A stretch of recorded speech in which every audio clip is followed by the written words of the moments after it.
going on, guys? So back at it with another video. As you can see, I don't know, hands are pretty filthy already. I've been working on this truck pretty much all day today. It's now about 4 o'clock in the afternoon, and if you're watching this video, you're going to want to learn how to change a cam positioning sensor. The 7.3 Powerstroke, they're known for these sensors pretty well to go bad or have a lot of drivability issues and no starts. The cam positioning sensor can cause a lot of problems. So in order to change this, you're going to need a couple tools.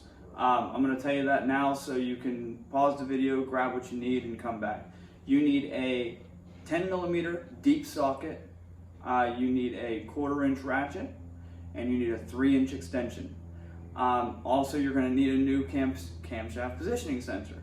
And the part number for that, if you want to go with Ford, which is going to be about $33, is the Frank 7 Tom Zulu 12 Kyle 073, and then Bob.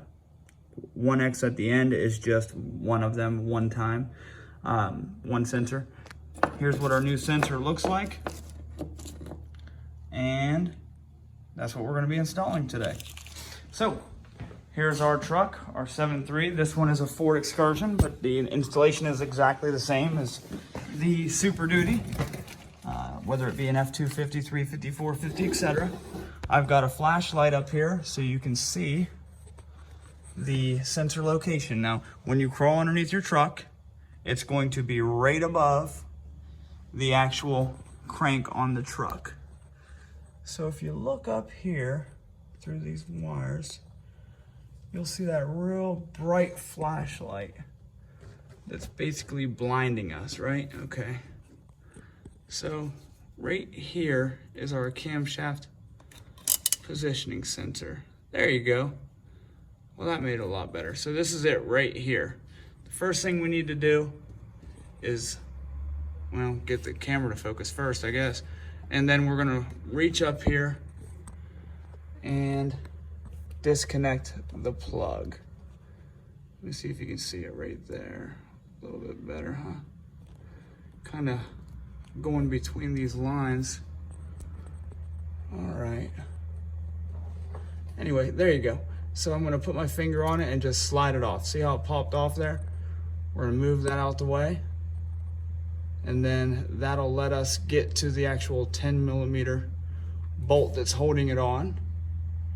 And you'll grab your 10mm 3-inch extension with a deep socket. Reach up here, and it's right on the other side of that metal clip that comes on the new sensor. The bolt is. We're gonna get that on there.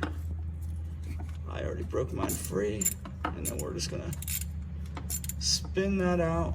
I know this is a terrible view, but we're gonna get that spun out real quick. And then what I like to do is use a flat blade screwdriver or a little pry bar to actually pry on one side while pulling on the cam positioning sensor, so that you're not putting it at a bind and cracking it and leaving half of it inside there. You don't want half of the crank positioning cam positioning sensor stuck into the block of the motor. Believe me, you have a lot more problems trying to pull that out than you ever would just replacing the part. So we're gonna be careful with that, and I think, yep, there we go. We got our 10mm bolt out. Let me see, I'm just gonna see if this one's pretty loose actually. So I might be able to just pull and twist.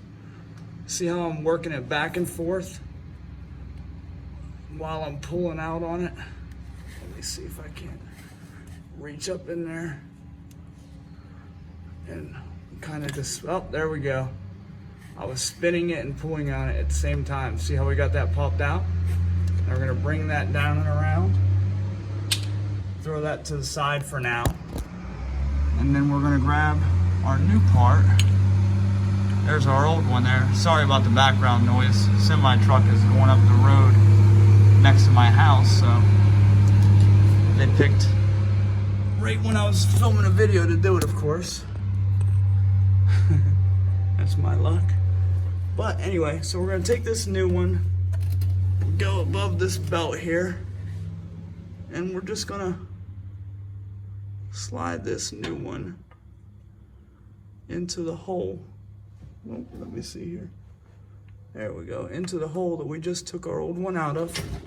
And same thing, I like putting a little dielectric grease around the seal before I stick mine in, and that helps get it in. There we go. I just worked it back and forth a little bit and pushed, and sure enough, it snapped right into place. Let me see if I can't get a little bit of this crap out of your way. There we go. That helped a bit, so there we go. Now that we got the plug back, well, the actual sensor back in there, we'll be able to put our 10mm bolt back in. So let's grab that now. I think I got it started now. Okay, good. Now we just want to take our 10mm socket on our ratchet here and tighten her back down. Once we get this tightened down, we're just going to stick the clip right back on it, and that'll be a done job. It's a lot harder than it looks doing everything one-handed. Really makes you appreciate having both hands. But yeah, it's not too bad. If I can do it one-handed, I'm sure you guys can do it. I might know a couple things about these trucks and doing this, but I'm no master mechanic by any means, believe me. Okay, we got that on. Now we're just gonna, let me see if I can see a little better this way. Okay, well, sorta. But we're just gonna grab our clip here and slide it back into the fitting. Wait till it clips. There we go. And that is it. You are now done. You just installed your own cam positioning sensor. Thanks for watching, guys, and until the next one.